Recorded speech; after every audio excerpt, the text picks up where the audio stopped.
Oi, gente, eu sou a professora Lívia e no vídeo de hoje a gente vai falar de ligação covalente junto com geometria molecular.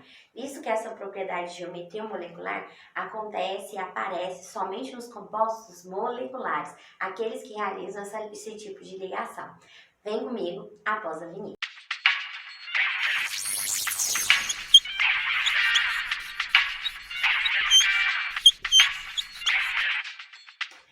Gente, antes de tudo, vamos se inscrever no canal, vamos deixar o seu like, tá? Porque isso dá uma força pra gente, tá bom? Agora, a gente vai falar de ligação covalente. Quando a gente já teve um vídeo falando das ligações, ligação iônica e covalente, falando propriamente da regra do octeto. Um elemento fica estável quando na última camada, na camada de valência dele, está completa com 8 elétrons, imitando os gases nobres, né, que são elementos ali que já são estáveis, são encontrados na natureza de forma monoatômica. Lembrem-se do hélio, que ele só tem a camada K, e a camada K cabe só 2 elétrons, por isso que ele está lá na família 8, porque ele também é estável. E lembra do hidrogênio, que o hidrogênio acaba tendo um número atômico 1, então ele faz ganhar ou compartilhar um elétron, né? Ele faz as duas ligações, depende da situação ali, mas é para ele ficar estável com 2 elétrons, ok? O restante, a camada de valência deles tem que ficar completa com 8, por isso que alguns doam elétrons formando os cátions, né? Que são propriamente os eletropositivos, são os metais, né? Família 1A, 2A, 3A, são metais da tabela periódica, que perdem elétrons. E nós temos os ametais, que a gente acaba considerando a partir da família 4, né? 4A, 5A, 6A, 7A, recebendo elétrons, são formadores de ânion, né? São mais eletronegativos.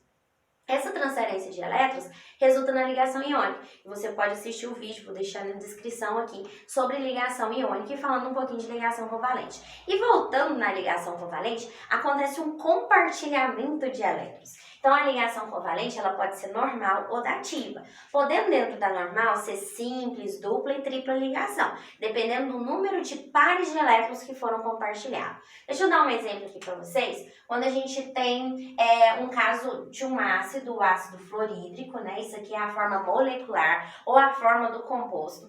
E a gente sabe que o hidrogênio, ele tem um elétron na última camada, isso a gente não adivinha, né? O exercício vai te fornecer número atômico para você fazer aquela distribuição no diagrama de Linus Pauling, ou ele já vai te falar a respeito da localização dele na tabela, né? Então a gente lembra que o hidrogênio está na família 1, mas não é metal, mas ele tem um elétron. Por isso que a gente representou aqui, isso aqui é a representação da camada de valência dele. O flúor é o elemento mais eletronegativo da tabela, então ele tem uma tendência de receber elétrons e vou representar ele aqui com 7, porque ele está lá na família 7A dos halogênios. Então aqui a gente observa que o hidrogênio não quer perder elétron, nem o flúor. Então eles vão compartilhar. Isso é ligação covalente. Então eles compartilham aqui. E o que acontece? Há uma aproximação dessa camada de valência. O hidrogênio agora fica estável com 2 elétrons e o flúor com 8 elétrons. Então, isso é ligação covalente. Isso aqui é chamada forma eletrônica ou forma de Lewis. Fiquem atentos que tem algumas provas, né, de alguns processos seletivos que ainda pedem esses tipos de representação. Ele te dá uma reação química e ele quer que você represente ali ao longo da reação a forma eletrônica ou forma de Lewis. Então, é para você representar a camada de valência. Então, aqui a gente vai colocar hidrogênio agora simples flúor.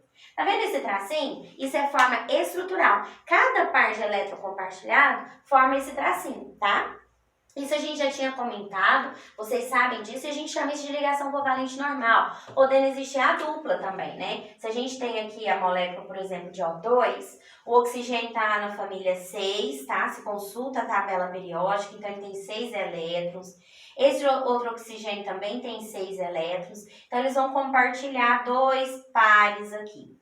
Fazendo esse compartilhamento, cada um deles ficou com 8 elétrons. E fazendo a forma estrutural, vai aparecer uma dupla ligação. E assim vai indo. E o que seria a dativa?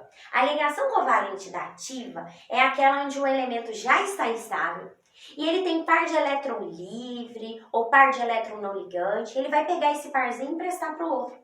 É um empréstimo também, não é doação. Só que agora o empréstimo parte só de um elemento na forma de par. Ela é conhecida como dativa ou coordenada. Vou dar um exemplo aqui da formação do dióxido de enxofre. Vamos analisar aqui que tanto o enxofre quanto o oxigênio está na família 6A.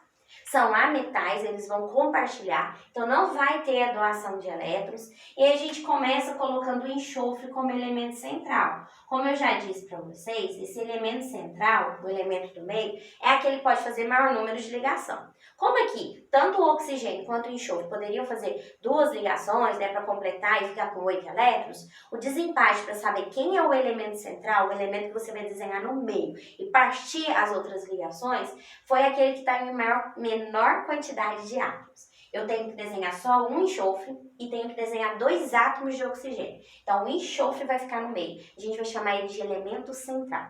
E aqui eu vou desenhar um oxigênio de K com 6 elétrons e um oxigênio de K também com 6 elétrons. Vou compartilhar 2 aqui. E aí esse oxigênio ficou com 8, né? Ele tinha 6, ficou com 8. O enxofre também tinha 6, compartilhou 2, ficou com 8. E ficou estável. Agora, esse outro oxigênio não está estável. Ele está precisando ali de 2 elétrons para ficar com 8. E observem que aqui em volta do elemento central, a gente tem pares de elétrons livres ou não ligantes, que são aqueles que não realizaram ligação. Então, o enxofre vai pegar um parzinho e vai emprestar para cá. E a gente vai representar na forma de setinha assim. Que aí a gente vai estar representando a dativa. Não houve transferência, gente. Esse par de elétrons continua estabilizando o enxofre. E agora vai estabilizar o oxigênio também. E é sempre na forma de pares livres. Então isso acontece principalmente com os elementos a partir da família 5, que acabam tendo esses pares de elétrons livres. Então ele pega um par de elétrons e empresta para o outro. E assim estabiliza a camada de valência do outro elemento. Isso aqui é a forma eletrônica, a forma de Lewis, isso aqui seria a forma estrutural, tá? Essa representação dessa setinha representa a tal da dativa. Alguns livros, às vezes, não traz essa representação em seta, tá? De dativa, e coloca também na forma de dupla ligação, ou na ligação, na forma de uma ligação simples, mas você, pelo seu conhecimento, saberia que não poderia ser uma covalente normal, porque senão ficaria com excessos de ligações para o enxofre, e esse excesso não ficaria estável a camada de valência dele. Então, ali deveria existir uma dativa. Então, essa representação por setinha é a dativa ou coordenada, tá? E outro detalhe que eu queria comentar sobre ligação covalente é porque vai existir um termo assim, ó. Ligação covalente polar e ligação covalente apolar. Esse termo está relacionado com a eletronegatividade. Apesar dos 2 elementos terem compartilhado elétrons, existe uma sequência de eletronegatividade. E essa sequência de eletronegatividade, quando está ligado 2 elementos, igual aqui hidrogênio e flúor, entre eles tem eletronegatividade diferente. E pode, em um certo instante, formar ali cargas positiva e negativa. Porque eu vou ter um que é mais eletronegativo, então ele vai ter uma carga negativa. E aquele outro elemento menos eletronegativo adquire uma carga positiva, instantânea ali naquele momento. E aí a gente pode chamar essa ligação de ligação covalente polar. Isso que explica a questão dos ácidos, né, segundo Arrhenius, conduzir corrente elétrica. Apesar da ligação ser covalente, há formação de íons quando colocada em água, devido à diferença de eletronegatividade. Quer ver? Acompanha aqui. Lembra que o hidrogênio, a gente tem uma fila de eletronegatividade. Vem lá, nós temos o flúor, o oxigênio, o nitrogênio, que a gente até tem vários macetes relacionados a isso, para a gente memorizar essa sequência de eletronegatividade, né? E aí a gente tem o flúor, o oxigênio, o nitrogênio, né? O cloro, o bromo, o iodo, o enxofre,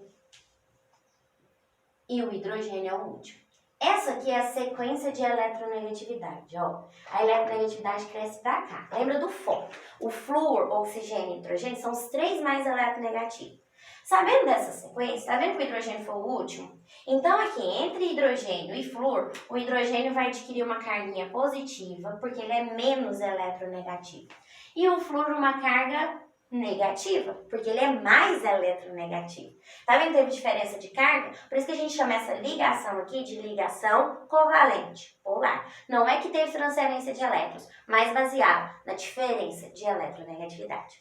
Agora aqui no caso do O2, foi oxigênio com oxigênio, são átomos iguais. Então não há diferença de eletronegatividade, não vai ter diferença de carga entre esses aqui. Então eu classifico essa ligação como ligação covalente apolar. Ok?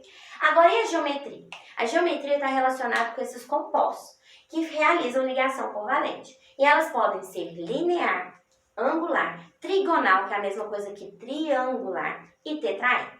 Essas 4 são as que a gente mais estuda a nível de ensino médio. Lógico que existem outras, octaédricas, né? Existem outras geometrias, mas a gente vai comentar nesse vídeo a respeito delas. Primeiro, para ser a geometria chamada de linear, tem 2 critérios. O primeiro é o composto ser diatômico, ou seja, formado simplesmente por 2 átomos. Quando você olhar na molécula, ela é formada por 2 átomos, sejam iguais, sejam átomos diferentes, é diatômica, você vai dizer que ela é linear. O segundo caso é quando você vai desenhar a forma estrutural, vou desenhar aqui a forma estrutural do dióxido de carbono, tá? O CO2. E você vai contar as nuvens. Aí vem uma questão importante. Como que é essa contagem de nuvem? Que você vai colocar assim no resuminho aí, tá? Quando a gente fala nessa contagem de nuvens, ligação simples, ligação dupla, ligação tripla e par de elétron assim, não ligante, livre, tudo isso aqui você vai contar como uma nuvem eletrônica. Tá? Nuvem eletrônica é aquilo que está em volta do elemento central, do elemento do meio. Então, ó, ligação simples, uma nuvem. Mesmo sendo dupla ligação, você conta como uma nuvem. Tripla ligação, uma nuvem. E par de elétron livre, não ligante, que não está sofrendo ligação ali, você também conta como uma tal de nuvem eletrônica, tá? Então, mas isso saindo do elemento do meio, do elemento central. Então, ali no CO2, a gente vai ter a contagem de uma nuvem aqui e outra nuvem aqui. Então, a gente contou um total de 2 nuvens eletrônicas. Analisando, depois que você conta tudo que está em volta do elemento central, que é a letra C naquele caso, mesmo aqui tendo outras nuvens, você não contou, porque você vai contar partindo do elemento central, que nesse caso é o carbono. Então, você contou 2 nuvens. Olhando novamente ali, da contagem de 2 nuvens, teve alguma livre, algum par não ligante saindo da letra C? Porque teve do O, mas os oxigênios não são elemento central. Então, teve 0 livre. Quando isso acontecer, de você contar 2 nuvens e 0 ser livre, você vai dizer que é linear. Então, tem 2 casos para a geometria ser linear. Quando a molécula é diatômica, assim, do HF, e quando ela tiver 2 nuvens no total e 0 livre, partindo do elemento central. E a angular, vou pegar o exemplo da água, da molécula de água. E a partir dessa molécula de água, a gente vai ter a representação de angular. Mas tem 2 casos também para ser angular. Mas eu vou comentar no caso da molécula de água. Aqui a gente tem um total de 4 nuvens. Você vai contar tudo partindo do oxigênio. Então, nós temos 4 nuvens eletrônicas. 4. Vamos contar juntos? Ó, isso aqui é uma nuvem, 2 nuvens, ligação simples, 3 nuvens e aqui 4 nuvens. Contou 4 nuvens no total, ligantes, não ligantes, partindo da letra O ali, porque é o elemento central. Das 4, quantas nuvens são livres? Ah, 2 livres, né? 2 não ligaram. Então, todas as vezes que você fizer essa contagem, de ter 4 nuvens e 2 livres, você vai dizer que ela é angular. Tá? Então, a água acaba tendo uma geometria angular em questão desses pares de elétrons ali em volta do elemento central, tá? E é por meio dessa geometria que a gente tem várias características importantes da água, como uma anomalia que ela sofre, né, de congelar simplesmente a parte superficial, né, de um rio, e a parte mais profunda ali continua água líquida. Isso é resultado desse tipo de geometria angular, ok? Tem outro caso para ser angular, quando a gente analisa o trióxido de enxofre, tá? E aí a gente tem a questão, ó, o dióxido de enxofre, e a gente tem a questão aqui de um total de 3 nuvens, tá? Como tá desenhado aqui, eu contei, ó, dupla, a dativa como uma nuvem e o par de elétron livre. Então, eu contei um total de 3 nuvens. Das 3 nuvens, uma foi livre, tá vendo ali? Então, 3 e 2, quando a gente conta aqui, ó, um total de 3 nuvens eletrônicas. E das 3 nuvens, uma é livre, isso aqui também é conhecido como angular. Ok? Então, tem esses 2 casos para angular. Tanto a linear quanto a angular tem 2 possibilidades. A trigonal, não. Você vai classificar como triangular ou trigonal aquela que tiver 3 nuvens, tá? Você vai contar 3 nuvens eletrônicas. E das 3 nuvens que você contou, 0 livre, tá? Não pode ter nenhuma livre no elemento central. Então, quando você fala a respeito disso, a gente vai ter essa característica aqui, ó. Quando eu tenho trióxido, eu faço a dupla e faço 2 da ativa. Eu conto 3 no, aí você chama isso de trigonal.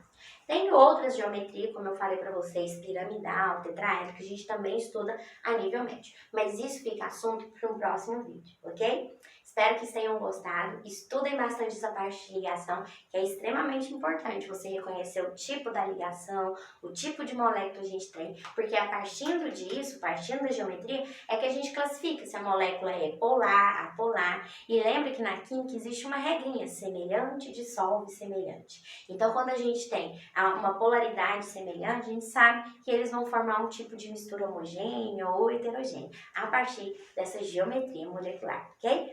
Até o próximo vídeo. Um beijo!